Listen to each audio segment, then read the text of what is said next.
Hello, welcome to Tony's Bonsai. Why am I in my front room, you're asking? Well, today's video was recorded over 2 days, so I'm just about to film the second part, and I decided to refilm the introduction. It's a really interesting video, this one, so let's get straight back to the work that I did yesterday. Here is my large juniper. I'm unsure on the variety, possibly mint julep or Holger. And this is what I'm going to be working on today. You might recall that earlier in the year, I did some work on these two pieces of deadwood or gins. I also created a shari around here, which is coming on very nice actually. I like that. The problem with these gins is, for me, they're too straight. Maybe it's just me, but I really don't like straight pieces of deadwood like this. Even though it's tapered down nice, I spent a long time preparing this. Doesn't work for me, and what I tried to do is bend it in place after I'd stripped the bark off. I left it for about 3 weeks, hoping that it had sort of set in a new position, but shortly after filming, within a few days, it had bounced back and straightened up. So I'm going to have another go at bending this now. The first job is to cut these pieces of towel into strips, so I might be able to rip them. There's no point, they're easy enough to cut, and it's just a question of cutting these into sort of around an inch, inch and a half wide pieces. It's a bit of a slow process, that. I'm wondering if a knife would be better. Maybe I can just... No, that didn't work. This is my third technique I'm going to try, and I think this will be a good one. Yeah, look at that. That's more like it. Why make easy jobs difficult? From here, you can see the front of the tree, and I definitely want this to have some more movement. It's very straight, so I'm kind of going to bend it as I go and see what I can do with it. But ideally, I'd like it to sort of go backwards and then come forwards. So ideally, sort of bend there and then come round in some kind of twisting hook. That's the best I can describe it. The first job then with this technique is to wrap this branch in this towel or cloth. This should be quite good stuff, this, because it's very absorbent.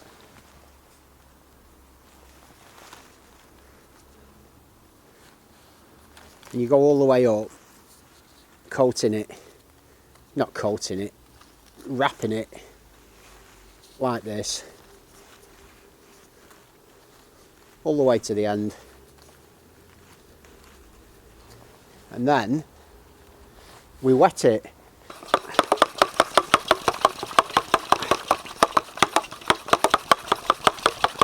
There we go. And then hopefully I can now wet that. So I'm just soaking this nice and wet, fill that with water. So it's completely saturated, that's the idea. And what I then do is use the foil. So I take this nice piece of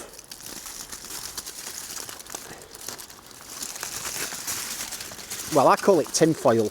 It's not tin. It's aluminium or aluminum, whichever you like.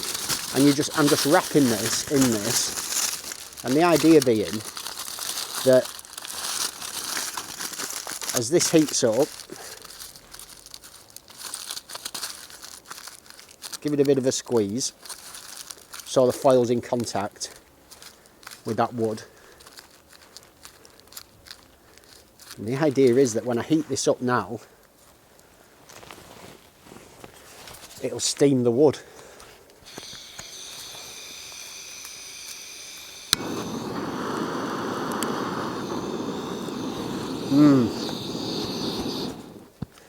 That seems like it's going to be quite hot on the tree, so I need to shield it with something. I've got a piece of board here. It's just a piece of hardwood ply. And ideally this wants to heat up, but without melting the, you know, without completely sort of destroying the aluminium.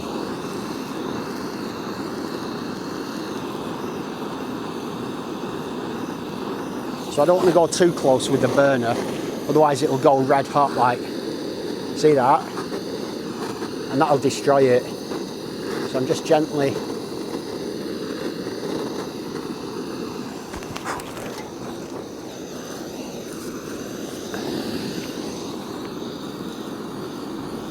heating this. Hopefully that water's getting nice and hot inside.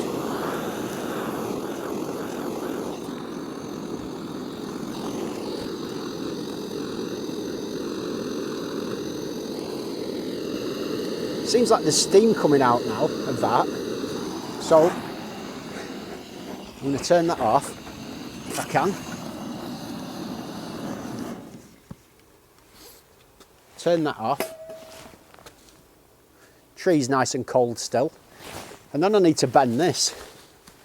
Now, I presume I'll be able to use these gardening gloves. Will I? Maybe with a... How hot's that? Oh, it's gone nice and bendy. Look how soft and pliable that wood is now. Excellent. That's really gone soft. So what I can do now is apply some wire and bend it. I'm so mad at myself. I've just done it again. I've just applied the wire, put some bend in it. It's achieved a bit of a bend, and I forgot to press record. But it doesn't matter because I'm going to do it again and I've refined the technique. So what I'm thinking is the best way to do this is going to be to anchor this in place like this, first of all. Get that nicely anchored, come around and apply the wire now, like this, nice and tight, getting a really good solid hold all the way up, which that is, that's lovely. So that's really nicely in position. So I'm happy with that. What I now need to do is reapply the bandages, put some tin foil back on and heat it again with the wire in place.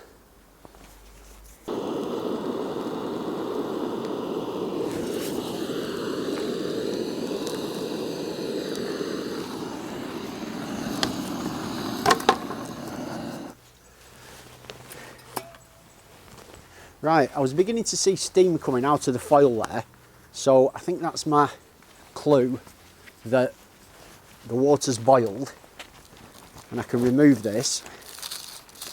Yeah, look at all that steam coming off. Nice and hot in there. I can now take this off. That wood should be lovely and hot, and hopefully now I can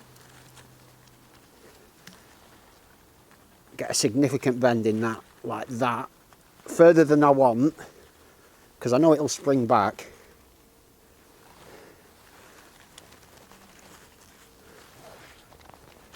And that's looking good. I am happy with that. If that holds anything like that position, that's worked. While I'm waiting for this one to cool down, I'm going to do the same to this, but I won't show you doing it. I'll just show you once I'm ready to bend.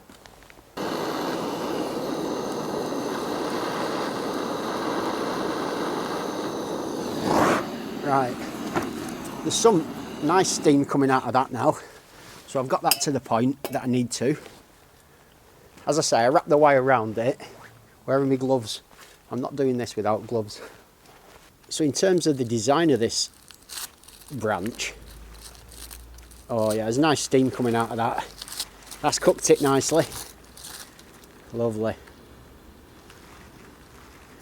Train's going past. I normally stop recording when there's a train going, but I can't at this stage. As you can see, I've wrapped the wire here And what do I want to do with this branch? I want to take it down like that, nicely down, right round, and then back up.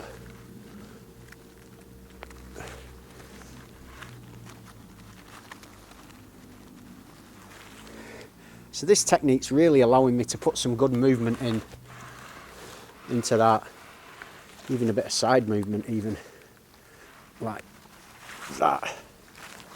Oh, I like that. That's good. Hopefully that stays. That'd be great if that sticks. I've just had a thought, and my thought was, I wonder if I now need to leave that to dry for a period of time. I looked online, couldn't find anything bonsai specific, but in normal wood bending it says you leave an hour per inch of timber. So they're not going to take that long, but I'm so happy with the new positions of those gins. I want to give them every chance of setting. So I'm going to halt the video here and come back in the morning and film part 2. It's rained very heavily overnight, so I'm really glad that I managed to get this somewhere dry. And now for the exciting bit, let's get this wire off and see if the shape is there. First thing, let's remove the wire off this lower gin. I should be able to get this off with my fingers. It's nothing like as thick.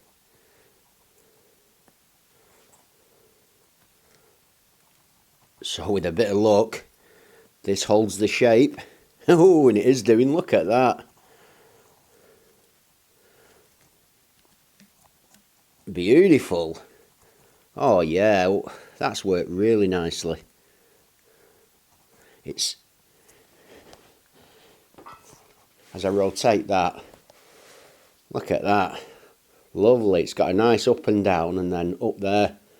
And this, oh, that works nicely. I've got high hopes for this top one now. That first branch was really a bit of an afterthought. It was this gin that was the one which I really wanted to get that movement on. Now it's uncoiled a bit already, which I expect. I don't expect it to hold that full shape that I moved it into. But if it can hold 50% of it, oh, and it seems like it's holding more than that.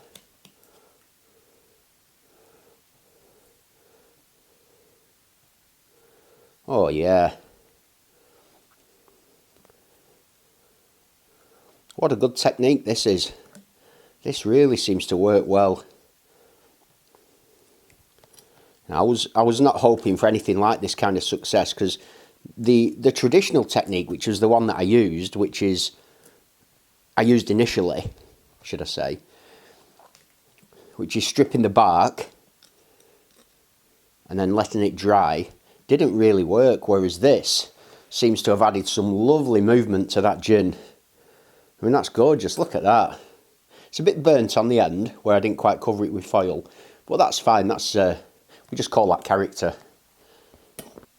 Viewed from above, I just thought I'd sort of try and rotate the tree around a bit so you can see how that curve has really taken nicely. You know what I mean? And from this angle here, you know, that's fantastic. I've always seen this as the front of the tree. And from here now, I think these are much more interesting, and they don't just jar as like very straight lines. What I have to do with these branches now is get some movement into these, because these now look very straight. So in the springtime, I definitely need to do some work on adding some extra character to the remaining branches. No doubt about that. One of my favourite programmes as a child was the A-Team.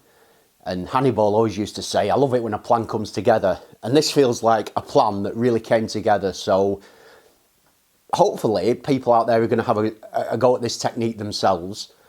And definitely something that I'll be using myself as well. So as always, thanks for joining me. Have a great day, and I'll see you soon.